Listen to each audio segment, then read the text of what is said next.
오케이. 자, 좋아. 이대로 해서 내려놓고 잘 되고 있는지 중간중간 확인만 하면서 진행을 해보면 아 여기 될 저거 것 있으면 같습니다. 좋은데 어떤 거요? 그 화면 있으면 좋은데. 아, 그니까. 그래갖고 일단 한 몇 회까지만 해보고 조금 더 괜찮은 곳을 찾았다 싶으면 움직일 수 맞아, 있게끔 맞아. 해볼 테니까 한번 해보죠. 예.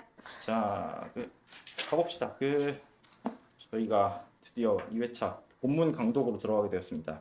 지난 1회차는 영상을 안 찍어놨기 때문에 음원만 가지고 대충 편집을 해갖고 이렇게 할 거고, 지금부터는 대충 얼굴을 여기 구석에다 박아놓고 이런 식으로 해서 돌릴 예정입니다. 자, 제 얼굴도 박아야 되나요?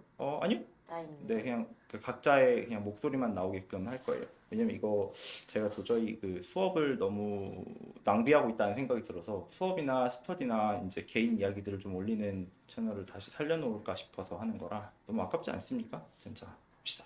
우리 오늘 한번 다들 읽어보셨나요? 아니면 다 못 읽으셨나요? 저는 상품은 못 읽었어요. 저도 이품을 읽고 있습니다. 아, 괜찮습니다. 쭉쭉 가보시죠. 원래 처음 일정은 2품씩 해서 32품을 16주 동안 읽어보는 거였었는데, 그 플러스 하나 정도를 앞에 해갖고 이제 총 17주 정도였었죠. 근데 조금 더 당길 수 있으면 좋잖아요. 그래서 한번 당길 수 있을 만큼 당겨보자 이런 거라서 가볼게요. 자, 자 보자. 한번 쭉 보셨을 때 우리 들어가기 전에 오늘은 또 이야기하기 전에 앞에서 다룰 이야기들이 좀 있죠. 아무래도 금강에 대한 이야기예요. 금강. 이게 경전의 이름이 이게 경전의 전체 이름은 금강반야 바라밀경이죠.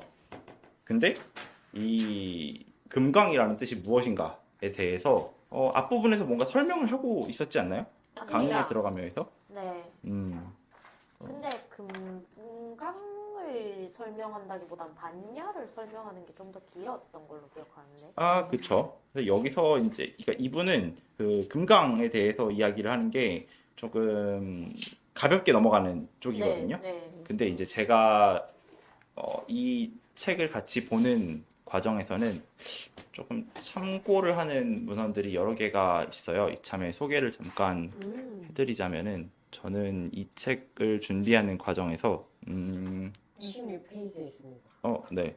남해근 선사의 금강경 강의 책, 이게 우리가 본 교재가 이걸로 쓰고 있고요. 그리고 불교대학에서 이제 원영 스님이 하고 있는 강좌가 있으세요. 그리고 이게 지금 따로 보는 게 도올의 금강경 강해라고 하는 옛날 도서가 하나 있고요. 그리고 뭐 조계종 내에서 공식적으로 해석하고 있는 방식이나 아니면 그러니까 한글 번역된 금강경에 대한 이야기를 조금 보거나, 불교 논문들 중에서 뭐 금강경의 내용 구조를 파악하는 방식들을 좀 다루는 논문들 일부랑, 그리고 뭐 산스크리트어의 원어 해석 방식들 올라온 자료들 있으면 그거 조금 참고하고, 그 외에 이제 제가 수업하면서 가끔 이렇게 넣어놓는 텍스트를 갖고 있는 거 정도니까 그냥 그 정도 내에서 이야기를 하는 거죠. 그래서 여기서는 안 나왔지만 이제 금강에 대한 이야기를 해보자면, 이 금강이라는 게 우리가 한자로 쓰는 거는 이제 벼락 그리고 다이아몬드, 이게 다이아몬드를 좀 더 많이 쓰잖아요. 네. 금강석 이렇게.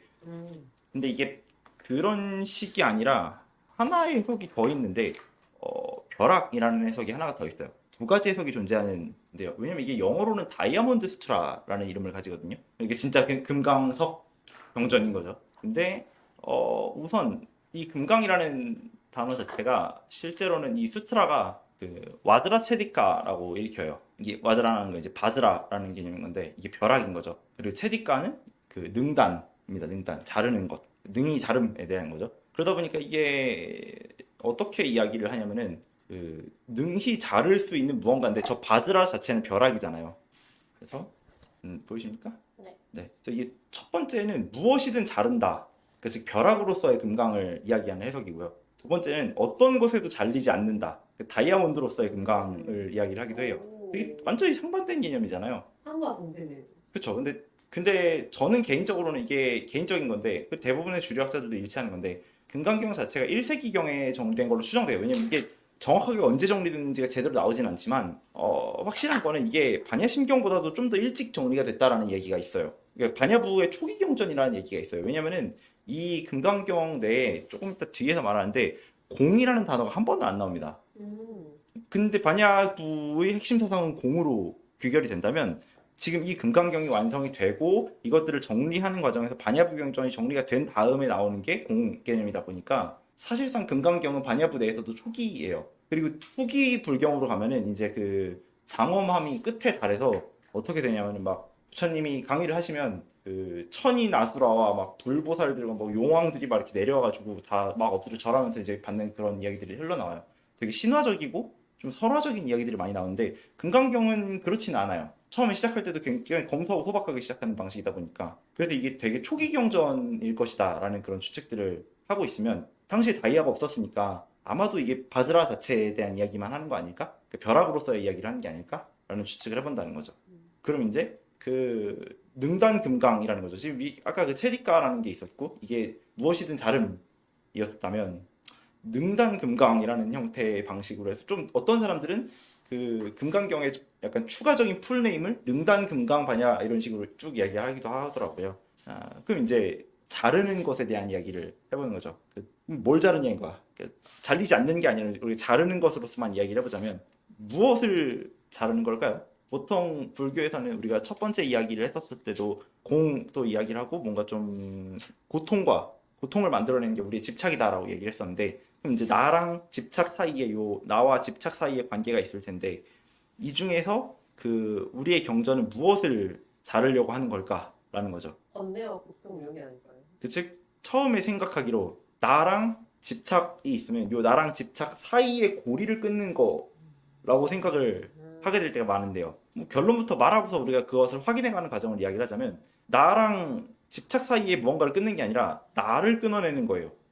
그러니까 말 그대로 나라고 하는 인식적 주체를 해체함으로써 내가 없는데 집착이 어떻게 만들어지냐에 대한 접근을 하겠다라는 거죠. 반야부 경전이 공을 말하는 방식은 이런 거니까 결국에 이제 반야부의 기본 메타는 그 집착으로 가는 과정을 끊는 방식이 아니라 집착의 주체가 될 거라고 믿는 나를 끊어내는 방식으로서의 능단을 원인 해결에 가깝다는 거죠.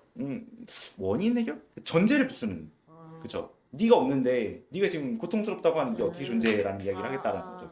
근데 이제 이거를 좀 더 확장시키는 과정에서 그럼 어떻게 살아야 되나? 내가 없는데 일단 난 살잖아. 어떻게 살아야 되나? 이런 식으로 연결을 해볼 수 있지 않을까 하는 거예요.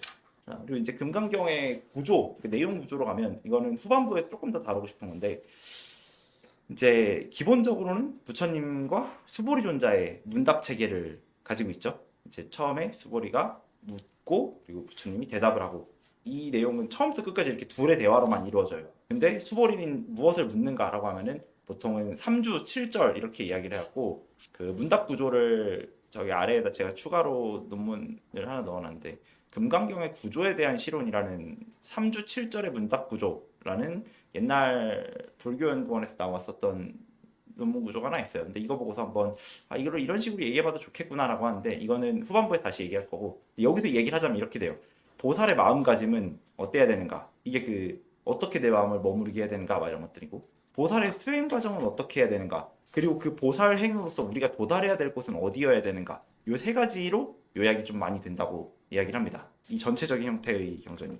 뭐 물론 근데 실제로 우리가 읽다 보면은 이거 말고도 이런 식으로도 해석할 수 있을 텐데라고 할 수도 있지 않을까요? 저는 개인적으로 어떤 기존의 해석 방식들을 계속 공부를 하고 따라가 보고 싶지만 우리가 이해하고 우리가 이야기해 볼 수 있는 방식은 또 다른 게 있을 수도 있을 것 같아서 우선은 저런 형태의 구조로 해석이 되고 이런 내용을 말하고 있다고 하더라까지만 놓고 가보자 인 거죠. 자, 여기까지가 이 금강경에 대한 기본 인트로였었고요. 근데 이제 또 하나가 있는데 아직 그 본 강독을 들어가지 못해요. 너무 할 게 많은데. 그렇죠? 경전을 읽기 전에 보통은 이제 인터넷에서 그 불경을 한번 들어보셨나요? 저는 지난 시간에 오기 전에 듣고 왔어요. 반야심경을요? 아니면 금강경을요? 반야심경도 들었고 릴리스 버전도 들었습니다. 리믹스 버전. 반야심경이? 그건가? 한글로 되어 있어서 막 로우파이 버전 같은 거 이렇게 비트 넣어가지고 뭐 하는 맞아. 거. 신기한 유튜브에 맞아. 문화들이 많더라고요. 불교가 항상 힙한데. 맞아. 새로운 걸 많이 시도한다고 하긴 하시더라고요. 그쵸. 불교도. 맞아요. 기독교보다 훨씬 융통성이 많다고 했어요. 뭔가 시도하는 거에 있어서. 그쵸. 역시 다 잘라버리는. 그치. 우선은 이 금강경의 그러니까 독경을 읽으려고 유튜브에 들어가서 누르잖아요. 그럼 모든 독경들이 다 앞에 이런 게 있어요. 개경계라고 해서 경전을 펴는 개송이 있습니다. 이게 이제 경전을 읽기 전에 이게 반야심경은 안 그런데 금강경이나 아니면 뭐 천수경이나 뭐 화엄경, 약찬계를 읽든 뭐를 읽든 대부분 어떤 개송들가 앞에 개송을 넣어놔요.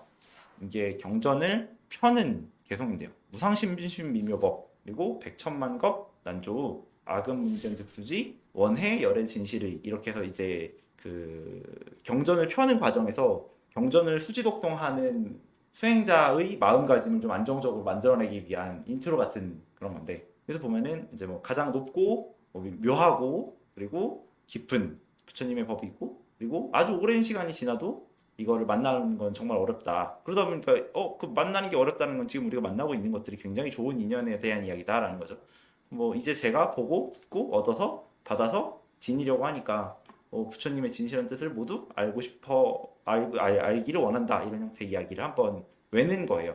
이제 두 번째는 개법장 진언입니다. 이제 옴 아라남 아라다. 그래서 이제 이것도 만트라의 형태죠. 방금 이거는 개송이었는데 진언은 이제 만트라인 거예요. 그 주문인 거죠. 뭐 옴이야 항상 만트라의 시작인 거고 그 아라남이라는 뜻은 그 무쟁삼매를 말합니다. 다툼이 없는 온전한 깨달음인 거고 아라다는 만족이에요. 이 뜻은 뭐냐면은 그 무쟁삼매에 들어서 만들어지는 그 만족과 평안함을 이야기를 하는 건데 이것을 개법장 진언은 옴 아라남 아라다를 3번을 읽고 시작을 합니다. 근데 가끔 아까 우리가 첫 번째 시간에 그 부파불교와 대승불교가 가지고 있는 차이점에서 부파불교의 이상향은 아라한, 그러니까 나한의 길이었었고 대승불교의 이상향이 이제 보살의 길이었다고 했었잖아요. 그러다 보니까 이 둘이 뭔가 다르다는 거죠.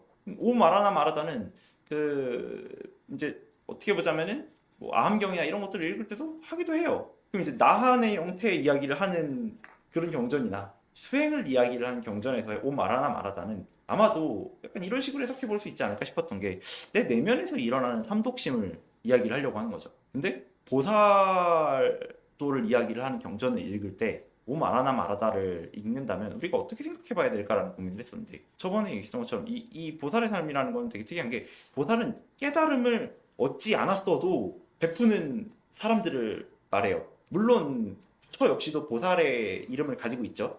관세음 보살 역시도 부처라고 이야기를 해요. 왜냐면 깨달음을 얻어도 당연히 보살의 도를 가지고 있죠. 보살이라는 건 부처의 다른 이름일 수 있으니까. 그런데 이제 나하는 어떤 내면에 대한 이야기를 하는 거고 보살은 이제 어떤 사회운동적인 성격을 가지고 있는 존재로서의 불자의 모습이다라면 그런 이야기를 하는 경전인 그 보살도를 다루는 경전에서는 옴 아라나 마라다가 과연 무엇으로 해석되어야 되는가라는 질문인 거죠. 뭐냐면 내가 내 내면을 잘 다스리고 내 내면에서 일어나는 어떤 그 모순되는 명제들을 잘 처리를 해서 이렇게 평안을 얻었는데 이것까지는 이제 뭐 어떤 내면의 투쟁을 잘 끝냈다고 쳐요. 근데 바깥 세상이 다 개판이면 그렇죠? 예를 들면은 저는 뭐 12월 2일 날 수업을 딱 끝내고 정말 안정적인 마음에 정말 행복했었거든요. 내 마음이 정말 안정되는구나. 그 집에 들어와서 옷을 딱 벗고 아니지 집에 들어오지도 않았어. 주차장에서 내려서 핸드폰 딱 켜고 이제 집에 들어가야지 하는데 계엄령이 뜨는 거야.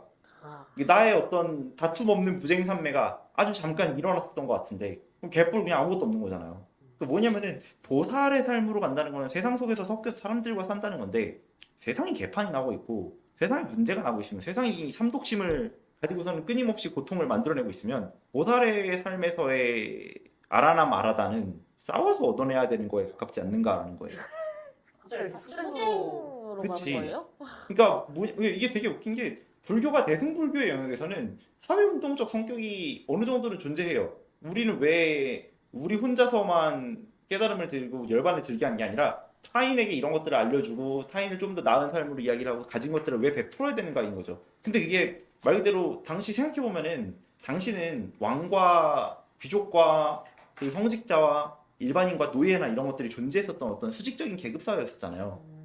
근데 그 당시에는 베푸는 것, 즉 자비롭게 베푸는 걸로서의 운동을 이야기를 할 수 있었다면 지금 우리는 모두가 다 평등하다고 주장하는 사회에서 평등하지 않게끔 하고 있는 놈들이 존재해요. 그럼 여기서 우리는 베푸는 것만이 보시인가? 라는 질문을 해볼 수 있지 않는가요? 현실 참여형 불교에 대한 이야기를 자꾸만 해보고 싶은 이야기는 뭐 그때는 그 계급을 뒤집을 수 있을 정도로 우리가 뭔가를 가지고 있는 것도 아니었었고 우리가 어떤 계급을 뒤집을 수 있는 새로운 이념들이나 아니면 새로운 체제들이나 인간이 마땅히 이렇다라는 형태의 그런 고민들조차도 안 했었던 시기에 이런 이야기를 했었던 거라면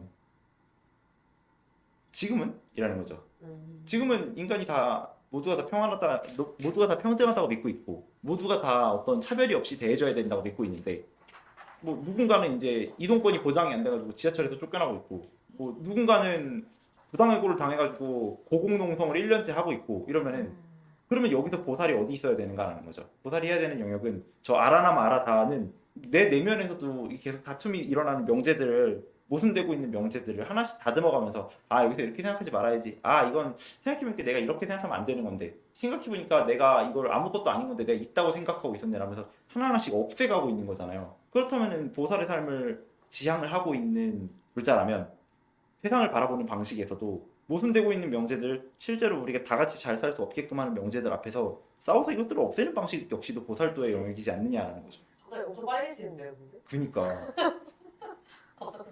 장난 아니지 않습니까? 생각해봐 아니 보살도에서의 다툼 없는 무쟁삼매를 어떻게 얻어내지? 라고 한다면 그냥 망치 드는 수밖에 없지 않나? 죽창이랑? 라는 생각을 가끔 하기도 해요. 현실적으로. 저는 교육적으로 생각했어요. 교육도 나름대로의 투쟁의 방식인 거죠. 왜냐면은 교육은 그 교육을 하면 뭐가 되냐도 있는데요. 어떻게 생각해보면 교육을 안 하면 뭐가 되냐를 고민해봐야 돼요. 되게 근데 되게 전 되게 이 부분에 대해서 저를 알쏭달쏭하게 만드는 게 음흠. 부처가 항상 약간 살세를 하지 마라, 그런 싸움을 하지 마라 뭐 이런 얘기를 하잖아요. 그렇게 얘기하면 약간의 충돌이 일어나지 않아요? 그쵸. 근데 이게 우리는 계속 한번 같이 보면 좋겠다 싶었던 거는 시대상과 맥락이라는 게 존재할 텐데 예를 들면 부처님은 공양을 받을 때 걸식을 할 때 우리는 말라고 고기를 먹지 않는다가 아니라 죽이지 않는다다 보니까 죽은 고기를 주던 이렇게 해서 뭐가 먹어도 어쩔 수 없다 인 거예요. 또 막 이런 식으로 이야기를 하다 보니까 그 되게 맥락에 따라서 많이 달라지잖아요. 그러다 보면은 가끔 고민하는 게 그러면 지금 내가 어떤 선택을 해야 되는데 누군가를 죽이거나 누군가를 다치게 해서 정말 더 많은 형태의 무언가를 얻어낼 수 있다면 그리고 이게 우리가 따라가고 있는 마음 혹은 우리가 이게 따라가고 있는 어떤 깨달음의 경지랑 같은 궤를 같이 한다면 우리는 전투에 대해서 우리는 들고 일어나는 거에 대해서 마땅히 해야 되지 않는가? 라는 것들이 이제 옛날에 숭병이나 이런 식으로 와닿는 거란 말이죠.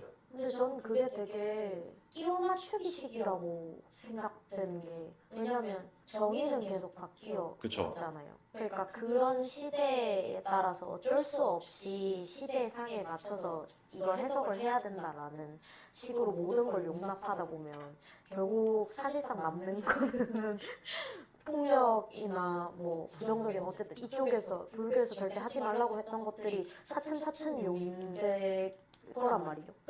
그러다 보면 뭐지 결국 살생도 내가 어쩔 수 없었다. 이 상황이 지금 내 상황이 어쩔 수 없었다. 이렇게 약간 뭐라고 해야 되지? 명목이 되어주는? 원래 여기다가 변질이 되는. 네, 사실상. 그래서 되게 이런 태도를 되게 경계해야 된다고 보거든요. 그쵸. 그래서 되게 이게 어려운 거예요. 왜냐면은 나한의 삶이 보살의 삶보다 쉽다고 이야기를 해요. 왜냐면 방금 전에 그 마음가짐을 가지고서는 어떤 사회와 나의 문을 닫아 걸면 나는 산속에 들어가고 나는 사람들과의 연을 끊고 나는 사람들 사이에서 일어나고 있는 모든 일들과 나를 분리함으로써 얻어낼 수 있으니까요. 부쟁삼매를. 근데 문제는 사람들 사이에서의 삶이 그러면 무엇을 하는가예요. 예를 들면은 예를 들면 그런 게 있죠. 내 눈앞에서 누가 누군가를 패고 있는데 이걸 막기 위해서 나는 상대를 제지해야 되거나 혹은 상대를 제압해야 되거나 심지어 가끔은 죽여야 되거나 이런 상황이 만들어지는 순간에서 내가 아무것도 안 했을 때 내 선택의 결과는 사실 어떤 피해나 어떤 비극을 방조하고 있는 결과가 될 때가 있잖아요. 그러니까 말 그대로 이게 올바른가 올바르지 않은가를 통해서 뭔가를 어떤 걸 해야 되냐는 질문을 하기 이전에 제일 문제는 가만히 있으면 뭐가 되냐를 질문을 해야 돼요. 그러니까 말 그대로 우리가 지금 어떤 시간의 연속적인 순간을 살아가고 있는 이상 내가 여기서 아무것도 안 한다도 사실상 어떤 하나의 선택이 되어버리는 거예요. 그렇게 되면은 아무것도 안 한다. 그러니까 지금 우리가 가지고 있었던 계율에 따라서 아무것도 안 한다라는 걸 선택을 한다면 그러면 그 결과는 무엇이 되는가라고 질문을 했었을 때 그게 나랑은 상관이 없어라고 한다면 진짜인가? 라는 질문을 하게 된다는 거죠. 그래서 실제로 저는 이것들을 맥락에 맞춰서 시대에 맞춰서 계속 해석을 하라고 느끼는 것들이 뭐냐면은 우리가 우리 주변에 일어나고 있는 그 사건들과 완전히 무관하게 존재할 수 있는가? 혹은 우리가 거기서 우리의 선택들을 배제한 상태에서 있어서 만들어지는 결과들은 내가 여기서 나서지 않았기 때문에 일어나는 결과가 아니다라고 얘기할 수 있는가? 라는 걸 이야기를 하게 돼요. 그럼 이걸 해야 되냐 말아야 되냐에 대한 질문은 해서 만들어지는 결과랑 안 해서 만들어지는 결과 중에 어떤 것이 내가 스스로 옳다고 생각하는가에 대한 기준을 고민하게 되고 그 기준 정도가 오히려 불법에서 만들어지는 게 맞지 행동이 불법에서 만들어지는 건 아니지 않는가라는 질문을 하게 된다는 거죠. 그래서 저는 항상 궁금했어요. 그런 식으로 하면 이 행동을 선택했을 때 옳고 그름을 내가 판단하게 되는 건데 그 기준, 그러니까 모든 결과는 양측의 결과가 있잖아요. 사실상 내가 봤을 때는 이게 되게 정의로울 수 있는데 상대 측에서 봤을 때는 이게 내가 정의가 아닐 수 있다는 점. 약간 내가 누군가를 패고 있어가지고 열심히 막아섰는데 사실 알고 보니까 약간 뭐지 이 사람이 범죄자였다던가 아니면 뭔가 도둑이었다던가 뭐 어쨌든 이쪽이 정의였을 수도 있잖아요. 그러니까 때리는 사람은. 그렇죠. 그래서 과연 그런 절대적인 정의라는 게 사실상 없는데 그러면 어쨌든 누군가는 피해를 봐야 되고 누군가는 뭔가를 얻어야 되는 입장이라면 과연 불교는 어디에 손을 들어줄 것인가에 대한 그래서 그 보살의 삶도 보살의 삶이지만 이 보살이라는 게 사실상 우리가 수행을 해나가는 우리 전부를 다 보살이라고 부른단 말이죠. 그리고 보살 중에서도 정말 어떤 큰 수행을 해나가고 있는 존재를 마하살, 그래서 보살 마하살 이렇게 불러요.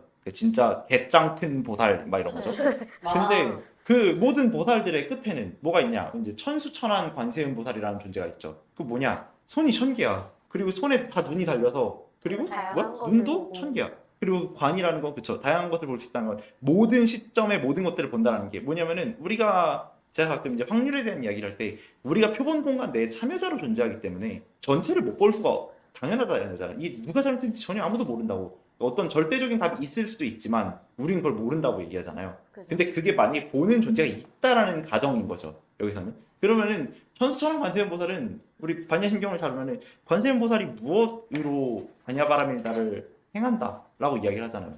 뭐냐면은 반야바라밀다를 행해서 안욕따라 삼맥삼보리를 얻는다 이렇게 얘기를 해요. 근데 지금 우리는 뭔지는 몰라도 방금 전에 그러면 각자의 시선에 따라 다 다른데 뭐가 진짜인지를 모르는데 불교는 어떻게 해요? 라고 얘기했을 때 방금 그 불교는 가정을 해놓는 거예요. 우리는 뭐가 진짜인지 몰라서 계속 헤매면서 답을 찾아가고 있는 보살들인데 우리가 공부하는 것의 끝에는 진짜 모든 걸 다 보는 존재가 있다면 이 사람은 과연 어떻게 볼까에 대한 연역적 추론에 가까운 거죠. 지금 우리의 이야기는. 약간 다 같이 과정에 있는 거네. 그쵸. 그 답을 찾아가는 그쵸. 과정. 그리고 사람이 그분이 일어나는 과정. 그리고 그분이 계신다라는 어떤 가정을 했었을 때, 야, 그럼 우린 되게 불교는 연역적이잖아요? 그럼 우리는, 야, 이건 이거고, 이거는 이거고, 이건 이거라면, 요대로 이렇게 사고하게 될 경우에 그 끝에 있는 관세음 보살께서는 어떤 식으로 세상을 바라보고, 어떤 식으로 정의를 이야기를 하게 될까? 이런 이야기를 한번 찾아가 보자. 이게 이제 그, 안욕따라 삼맥삼보리에 대한 집중적인 탐구에 가까워지게 되는 거죠. 라고 그냥 생각을 해봅니다. 네. 작가의 의도를 모르니, 자, 가봅시다. 이제 또, 이 반야, 서문의 내용인 거죠. 서문에서 그 반야에 대한 이야기를 하죠. 네. 다섯 반야, 가지. 그쵸. 네. 그래서 이 5가지의 반야가 첫 번째는 실상 반야, 이제 실체에 대한 지혜인 거죠. 그 실체, 서브스탄스라고 하죠. 혹시 그 서브스탄스라고 하는 지금 최근에 나온 영화 알고 계십니까? No. 아우, 문진이네요, 제가. 어? 저도 모르겠어요. 아, 그쵸. 저도 한 번도 안 봤거든요. 그냥 전 이름만 너무 보고서 어떻게 영화 이름이 실체야. 그래서 이 근대 철학을 좋아하는 사람의 마음이 뛰었거든요. 근데 알고 보니까 그 약간 고어물의 어떤 뷰티나 미용 그런 무언가를 비판하는 거더라고요. 그냥 뭔가 그러니까 외현적인 무언가 같은 부분이 약간 어쨌든 철학적인 내용이긴 그쵸, 하네요. 그쵸. 어쨌든 모든 철학적인데. 시대에 맞는 철학이에요. 네, 그래서 볼까 그러고 예약을 할까 그러다가 스틸컷을 보고 너무 징그러워가지고 그래서 혼자는 못 볼 것 같은데 이거 나중에 그러니까 나중에 나오면은 뭐 카페에서 그 이렇게 귀 한쪽만 이렇게 꽂고 봐야 되지 않나? 말고 있었는데 좀 무서운 거나 그거 같은 거 혼자서 보거나 그러면 카페 가야 되거든요. 근데 하여튼 그 실체에 대한 지혜 그 실체가 약간 잠깐 넘어갔는데 여기서의 실체라는 건 진짜 존재하는 무언가 변하지 않는 무언가 혹은 진짜 꿰뚫어 볼 수 있는 무언가에 대한 지혜인 거죠. 도체라고 이야기를 하는 그래서 반야 중에서도 가장 근본적으로 진짜 우리한테 있는 것은 무엇인가에 대한 이야기들 경계반야를 또 이야기를 하죠. 경계라는 것들을 하는데 경계라는 거를 뭐 이제 남해근 선생님은 현상 정도가 아니겠느냐 이야기를 했었죠. 근데 경계는 경계다라고 이야기를 하죠. 저는 이 경계 개념이 사실 제일 어려웠어요. 나머지보다. 진짜 하나도 이해가 안 돼가지고. 경계가 제일 좀 이해가. 근데 이게 현상이라고 하기에는 제가 생각할 때 현상은 상이 가깝다고 생각해서 그러니까 실제랑 좀 반대되는 의미로서 저도 받아들였는데 이 책에서 얘기하는 경계는 오히려 실체에 가까운 상인 것 같더라고요. 아, 이거를 왜 현상이라고 말하냐면은 현상이라는 건 만들어지는 어떤 모습들인 거잖아요. 네. 근데 그 모습이 한번 만들어지면 어때요? 그 모습과 그 모습 아닌 게 구분이 되죠. 그 만약에 구름이 떴다라고 하잖아요. 그럼 구름이 없는 하늘의 그 아웃라인이 싹 아니잖아요. 근데 가까이서 보면 안 나는 것처럼 보이지 않아요? 뭐 물론 예를 들면 지금 내 손바닥과 내 공간도 사실 나뉘어 있는 것처럼 보이지만 정말로 미시세계로 들어가면은 사실 모든 입자들은 다 서로 완전히 붙어 있지도 않고 완전히 떨어져 있지도 않는 그런 거라고 얘기하는 것처럼 뭐 경계라는 거는 어떤 그런 식으로 나뉘어 있는 것들에 대한 지혜인 거죠. 그럼 대체 무엇을 나뉘게 되는가, 무엇이 어떻게 나뉘게 되는가라고 얘기하는 건데 그 공부를 하는 사람들도 느끼는 혹은 우리가 시험을 보는 과정에서 느끼는 내가 이만큼 안다, 내가 저만큼 안다라고 얘기를 하는 것들까지도 경계라고 듣게 된다는데 사실 이 뒷부분에서 우리가 이 경계라는 게 대체 무엇인가 라는 이야기를 좀 어느 정도 많이 다루겠는데 저는 이거를 그냥 그러니까 이것과 저것 사이에서 이렇게 경계로 나뉘고 있는 아웃라인에 대한 지혜들이라고 이야기를 하고 싶은 거예요. 그럼 여기서 무엇을 다룰 수 있느냐? 그럼 당연히 우리가 말하는 것들이 고통인 이상 고통과 고통 아닌 것들이 어떤 식으로 나뉘어지냐? 그리고 되게 말을 잘했어요. 자세히 보면 안 나뉘어진다고요. 전 그래서 약간 현상이라고 얘기를 했나? 약간 그렇게 느꼈거든요. 자세히 들여다보면 들여다볼수록 사실 얘랑 얘는 어떤 스펙트럼에 가까워지고 어디서부터 어디까지가 이것의 경계인지 제대로 말할 수 없게 되기도 하잖아요. 그래서 깨달은 사람만 사실상 보이게 되는 거니까 경계 자체가.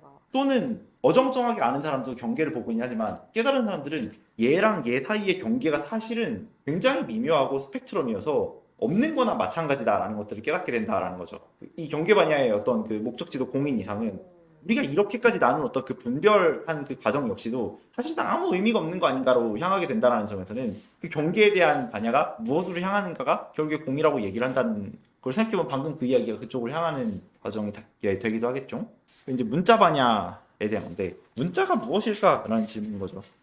여기서 우리가 구마라트 선사, 그러니까 쿠마라트바의 번역본을 사용하는 이야기를 잠깐 남영현 선사가 했는데, 저 혹시 약간 처음 해도 되나요? 네, 그러니까 이 경계에서 얘기할 때 의미가 그러니까 그 현상 자체에 대한 것보다는 현상과 의식을 좀 포함한 개념이라고 이해해도 괜찮을까요? 의식 역시도 사실 현상을 표상하는 과정인 거니까, 여기에서 뭔가 그 책의 20쪽에 네, 기쁠 때는 생각할수록 완만해지고 고뇌를 생각할 때도 뭐 그렇다 이러면서 그쵸. 마음으로 체험하는 것이지 말로 전할 수 있는 게 아니다 이러면서 뭔가 약간 개인의 해석이 들어간 개념이지 않을까라는 생각을 저는 했거든요. 경계라는 말을 쓸 때. 그쵸. 왜냐면 그 무언가가 이것은 이거야, 저것은 저거야라고 하는 거는 내가 가지고 있는 분별심으로 나눴을 때 일어나는 거잖아요.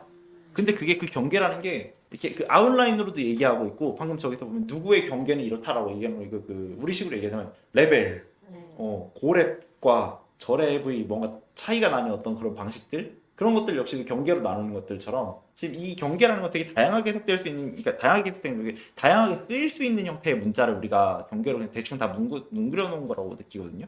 이걸 문장 하나로 설명할 수 있는가? 저도 제가 이제 개쩌는 깨달음이 있는 게 아니라서 되게 어렵지만 방금 전에 얘기했던 것들을 보면 무엇과 무엇이 나뉘는 그 과정이 첫 번째였고 그 나뉘는 과정을 잘 들여다보면 사실 완전히 다르다라고 하기엔 스펙트럼이었었으니까 들여다보면 들여다볼수록 명확하지 않고 사실은 없는 거나 마찬가지다라는 깨달음도 느껴지고 여기서 얘기했었던 이야기대로라면 그 경계를 나누는 것은 내 의식에서 만들어지는 분별심인 이상 내 의식이 그 경계를 나누고 있다는 어떤 깨달음까지도 이어갈 수 있는 게 경계반야에 대한 이야기로 향하겠죠? 왜요? 아니요. 어려워. 근데 이 5가지 개념이 좀 이해되려고 어려워. 네, 경계가 너무 애매하지 않아요? 그러니까 뭔가 진짜 한마디로 표현하기가 너무 어려운 것 같아요. 근데 문자 방편 권속도 비슷비슷해요. 문자 반야는 여기 문자 반야에 대한 이야기라면 우리가 대충 이해하는 방식은 문자 반야는 뭐예요? 그 언어적 깨달음 이렇게 이야기를 하잖아요. 근데 이 문자적 지식이 무엇인가를 다시 고민해보면 언어는 무엇을 나타내죠? 언어는 우리가 보고 느끼고 감각하고 생각할 수 있는 모든 세계의 어떤 지시적인 표현을 갖다 넣어주는 거잖아요. 얘는 얘야라고 근데 문제는 이 문자 반야가 정말 중요하다고 얘기를 하는 이유는 그 구마라투비 문자 반야를 가지고 있다라고 이야기를 많이 하는 이유가 뭐냐면은 이 사람이 정말 기깔나는 표현을 써서 직관적인 이해들을 촉탁 만들어냈단 말이에요. 그 수상행식, 역부여식 이런 형태의 구조들이 그 산스크리트어에는 없다가 반야신경으로 오는 과정에서 이제 만들어지는 개념인 거란 말이죠. 근데 그것도 이제 구마라투비 만든 거기도 하니까 이 문자적 지식이라는 거는 이것을 가지고 이것이다라고 말할 수 있는 역량에 대한 이야기인 건데 뭐 과학 철학이나 이런 걸로 가면 설명주의 개념에서 그러니까 설명돼야 되는 것 그리고 설명하는 방식 이게 안정적으로 딱 맞아 들어가는 설명이라는 게 무엇이 있는가 막 이런 식으로 얘기를 하기도 해요. 막 설명주의 막 이렇게 하면서 뭐 과학 철학에서의 설명의 5가지 방식 막 이렇게 얘기할 정도로 사실 우리가 이것이 이것이다라고 하는 그 짚어서 딱 연결시켜주는 그 지시적인 무언가들은 되게 헷갈리는 지점이 많잖아요. 예를 들면 사랑이라고 표현해도 사실 우리는 그 사랑이라는 걸 다 서로 다른 방식으로 이해하고 있을 정도로 그래서 이 문자반야라는 개념은 명확하게 표현해서 사람들을 그쪽으로 데려갈 수 있는 역량까지를 포함하는 개념이라고 저는 개인적으로는 느낍니다. 이게 그리고 깊은 깨달음이 있기 때문에 가능한 것이라고서 문자반야를 설명하는 거기도 하는 거죠. 저는 개인적으로 이 문자반야라는 걸 듣고 우리가 분리문자라는 말을 불교에서 쓰잖아요.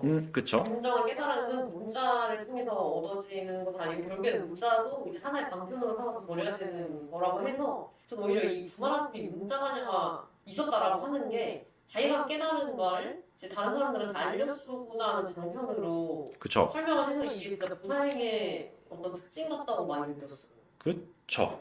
그리고 그래서 그 다음이 이제 방편에 대한 이야기로 흘러가는 거죠. 방편 반야. 그러니까 방편이라는 거는 약간 그 방법, 대체할 수 있는 방법 막 이런 식으로 쓰이는 문자잖아요. 우리한테서도. 그 무엇인가를 대신해서 목적에 도달하는 어떤.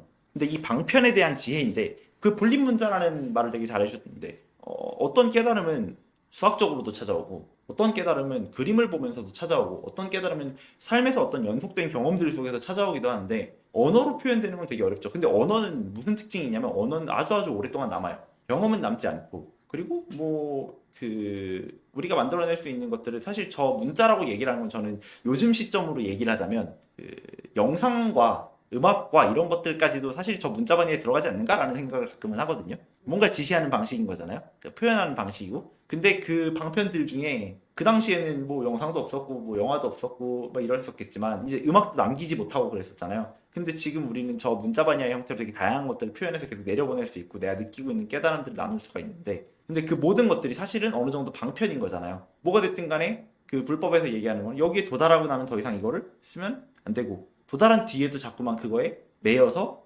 집착하고 있으면 그게 또 다시 독이 되고 이런 이야기들 하는 것처럼 방편이라는 거는 아무래도 예로 하든 제로 하든 심지어 이 길이 막히면 저걸로 바꾸든 아까 얘기했던 것처럼 죽이면 안 되고 막 이렇게 얘기하는데 그런 계율들을 우리가 편할 때마다 맞춰서 조금씩 바꾸면 나중에는 우리가 되게 위험해지는 거 아닌가 우리는 나중에는 이런 계율들 다 무시하고 살아가는 거 아닌가라고 하잖아요. 근데 여기서 방편반야는 등장해요. 상황이 조금 어려워지고 상황이 조금 달라졌는데도 관세음보살의 어떤 그 여기서 보면은 대자 대비해서 막 1000개의 손과 1000개의 눈이 있어서 이걸로 어떻게 하냐면은 이 상황에서 마술을 하듯 손으로 슬쩍 만져서 전혀 다른 것으로 변화시킬 수 있어야 한다 써있죠.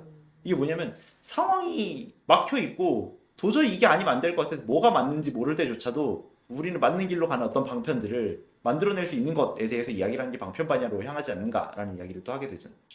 근데 그러면 네. 제가 생각한 건데 그냥 앞쪽에서 이 문자 반야라는 게 사실 표현력에 대한 얘기잖아요. 네. 그래서 사실 저는 약간 어떻게 느꼈냐면 문자 반야 자체가 다른 세계를 이해하는 지혜라고 봤거든요. 다른 세계를 이해해야지만 그 세계에 통할 만한 언어로 그걸 표현을 할 수 있는 거니까 약간 그래서 그걸 다른 세계를 이해할 수 있는 지혜가 있으니까 방편반야가 있어서 그런 다양한 세계의 방법을 알아서 그 중에서 가장 맞는 방식을 고른다라는 지혜에 가깝지 않나? 방편반야 그렇게 이어진다는. 그쵸. 어느 정도는 그런 게 있죠. 사실상 이 반야라는 거는 지금 실상 반야는 되게 엄청 크고 엄청나게 대단한 개념처럼 얘기를 하고 제일 중요한 것처럼 얘기하지만 실상에서 경계에서 문자로, 문자에서 방편으로, 방편에서 권속으로 오는 것들을 보면 되게 뭔가 이렇게 점점 작아지는 느낌도 있거든요. 네네. 이 설명들이. 그래서 뭐 그런 식으로 얘기한다면 어느 정도 그것도 맞는 이야기이기는 하죠. 그래서 문자 반야라는 것 자체가 약간 어떤 방편 중에 하나. 그러니까 좁은 의미의 그런 지혜나 이런 쪽이 아니라 상대방을 이해하거나 어쨌든 세계를 보는 눈에 대해서 얘기를 하고 있는 게 아닌가라는 생각이 그쵸. 들어서요. 그렇기 때문에 문자 반야는 명확하게 표현돼요. 서로 어떤 주관적인 특징들 때문에 오해될 수 없게끔. 예를 들면 내 입장에서만 말하는 건 쟤는 못 알아듣고 그러는 건데 내 입장이든 제 입장이든 같이 알아들을 수 있는 어떤 지시적 표기가 만들어진다는 거는 그거는 진짜 말 그대로 깊은 깨달음이 만들어져야지만 가능한 것인 거잖아요. 네. 근데 그래서 저는 개인적으로는 저 문자 반야가 다시 한번 또 이렇게 스피노자가 나오지만 그 스피노자의 에티카의 부재는 기하학적 방법으로 증명된 윤리학이란 말이에요. 이게 뭐냐면 수학은 우리에게 그 의심할 수 없는 방식의 증명을 알려준다라고 이야기를 해요. 아, 그죠. 지금 딱 그 문자적 지식에 대한 이해들 중에 무언가를 표현하는 말들이 추상적이지 않게끔 만들려면 정확하게 보여지고 증명될 수 있는 무언가가 필요하지 않은가라는 이야기를 해서 그쪽은 그런 식으로 접근한단 말이죠. 그래서 뭐 그 이외에도 뭐 집합론을 다루는 사람들이 집합론으로 철학하고 위상수학을 다루는 사람들도 위상수학으로 철학하고 확률론을 다루고 있는 사람들도 또 확률론으로 철학하려고 하는 것도 사실상 그런 거 아닐까? 라는 생각도 가끔은 해요. 나름대로의 방식으로 좀 최대한 객관적인 방법론들을 찾아내서 그걸로 언어를 만들고 문자를 쓰고 하는 것들도 문자 반야를 얻어내기 위한 그런 투쟁이기도 한 것 같기도 하고. 그래서 약간 이 반야들이 얘기하는 것 자체가 네. 약간 보살들이 약간 다른 걸 찾기 위해서 어떤 지혜들을 쓰고 있는가를 약간 얘기를 하는 것 같거든요, 전체적으로. 그렇죠. 약간 이럴 때는 이런 지혜가 필요했고 이럴 때는 이런 지혜가 필요했는데 이런 지혜들의 특징은 이런 게 있다. 약간 이런 느낌이에요. 그렇죠. 또 그다음이 이제 마지막으로 권속 반야. 깨달음의 지혜에 이제 수반되는 것들. 반야의 달성에 필요한 앞에 5가지 권속들에 대한 건데 보면은 보시, 지계, 인욕, 정진, 선정 이렇게 이야기를 하는 것들인 거죠. 그 마지막으로 반야 6가지. 그러니까 말 그대로 이 5권속을 통해서 만들어지는 게 반야다라고 얘기를 한다는 점에서 저게 그리고 육바라밀로 향하게 됩니다. 그 대승불교의 지점이 보살이라고 얘기했지만 얻어내는 것들이 그 8정도가 나한의 길이라고 한다면 육바라밀은 이제 보시바라밀, 지게바라밀, 인욕바라밀, 선정바라밀, 정진바라밀 그리고 반야바라밀로 향하는 이 육바라밀의 이야기들을 권속반야에서부터 이제 시작을 하게 되는 거죠. 그 권속 이거 하면서 질문이 있었는데 네. 25쪽에 네, 그 밑에서 두 번째 줄에 반야의 앞단계라는 말이 나와서 이 반야의 권속이라는 게 그러니까 육도를 여기에 책에서 언급하면서 방금 얘기해 주신 그 육바라밀 그쵸. 지계 인욕 정계 선정 반야 이걸 언급하는데 이게 약간 그러니까 시간적 순서가 있는 건가? 라는 생각이 들어요. 이 앞단계라는 표현이 그쵸. 네 그거 질문해보고 있었어요. 어느 정도는 시간적인 속성이 있다고 이야기를 하는데 근데 시간적인 속성도 있지만 중요도에 대한 이야기들도 어느 정도는 있고 근데 그렇다고 해서 이게 막 되게 눈꽃만큼 차이가 나지 않을까 싶은데 저 보시마라밀을 제일 앞에다 놓는 건 전 개인적으로는 깨닫지 못하더라도 내가 좀 휩쓸리더라도 내가 제대로 나아가지 못하더라도 나누는 것이 중요함 때문에 보시바라밀을 제일 앞에다 놓는 거라고 보거든요. 보살도는 깨달아서 나누는 게 아니기 때문에 그래서 보시마라밀을 제일 앞에다 놓는 거 아닐까? 이 정도의 생각은 가지고 있어요. 지게는 이제 우리가 가지고 있는 계율들을 지켜나가는 거, 인욕은 이제 그 과정에서 만들어지는 내 욕망과 욕구들을 참아내는 것들, 그 과정에서 끊임없이 앞으로 나가는 정진들, 그리고 그 과정에서 내가 산매에 들어가는 어떤 선정에 대한 것들, 내 질문들과 고민들을 찾아내는 것들, 이 과정을 거쳐서야 반야가 나온다라고 얘기를 하는 게 저 5권속을 거쳐서 마지막에 반야가 나온다. 라고 얘기를 하는 거긴 하겠죠. 그리고 근데 이게 또 특이한 게 이 책에서는 방편반야라고 하잖아요. 근데 한국의 불교에서 오종반야를 다룰 때는 방편 대신에 관조반야를 들어가요. 관조. 그리고 한국의 오종반야에서는 또 문자반야를 방편반야라고 불러요. 그래서 실상반야, 경계반야, 방편반야, 관조반야, 권속반야 이런 식으로 이야기를 해요. 그러다 보니까 조금씩 뭔가 다른 해석이 있는 것 같기는 해요. 근데 일단은 뭐 이쪽은 그렇게 일하고 이쪽은 이렇게 일한다 이 정도. 우리는 일단 이 책을 기반으로 읽고 있으니까. 그리고 여기서 얘기하는 그 반야는 프라즈나, 그래서 지혜로 번역되는 산스크리트어입니다. 그래서 바즈라 체디카 프라즈나였을 거예요 아마도. 원래 산스크리트어에서의 발음이 금강인데. 그리고 진짜 마지막으로의 토막 상식입니다. 그 이제 진짜 강독에 들어가기 직전인데요. 진짜 1시간을 떠드네. 이 금강경의 전체 내용에서는 공이라는 한자가 등장하지 않아요. 그 반야부의 핵심 사상인데 정작 공이 등장을 안 하는 거예요. 그래서 이 때문에 금강경은 반야경보다 전대에 정리되었던 경전으로 추정이 되는 거고, 그럼에도 반야심경을 볼 때 사실 보시나 이런 이야기들이 되게 적게 들어가 있었잖아요.